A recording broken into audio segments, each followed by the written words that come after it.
படுக்கும்போது எல்லா வேலையும் முடிச்சுட்டு அப்பான்னு படுக்கலான்னு தூங்குனா, அந்த பாத்திரம் இவ்வளோ கிடக்கேன்னு மைண்டு ஃபுல்லாக அதே இது. அப்புறம் ஒரு 1/2 மணி நேரம் தூங்கிட்டு திரும்ப எந்திரிச்சு அந்த பாத்திரத்தலாம் க்ளீன் பண்ணி வச்சுட்டு, அதுக்கப்புறம் காலையில் பார்த்தா நம்ம கிச்சன் புதுசாக இருக்குன்னு பார்த்தா, பார்த்த உடனே அதே மாதிரி தான் இருக்குது.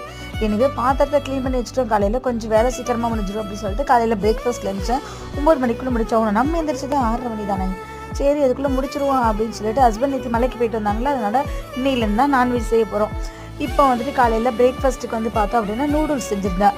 மதியத்துக்கு அப்படியே மட்டன் வாங்கிட்டு வரேன்னு சொல்லியிருந்தாங்க. அதுக்காக தக்காளி வெங்காயத்தெல்லாம் க்ளீன் பண்ணிவிட்டு, அதுக்கப்புறம் அதை நல்லா கட் பண்ணி எடுத்து வச்சுட்டு, அதுக்கப்புறம் சாதத்தையும் வடிச்சிட்டு, மட்டன் வாங்கிட்டு வந்ததுக்கப்புறம் மட்டன் சூப்பு வச்சுட்டு, அதுக்கப்புறம் ரசம் வச்சுட்டு, அப்புறம் சாதம் குழம்பு, அப்புறம் கொஞ்சமாக மட்டன் பரட்டல் மாதிரி செஞ்சுட்டு, அதுக்கப்புறம் இதெல்லாம் முடிச்சுட்டு அப்படின்னு கிளம்புறதுக்குள்ளே மூச்சு வாங்கிடுச்சுங்க.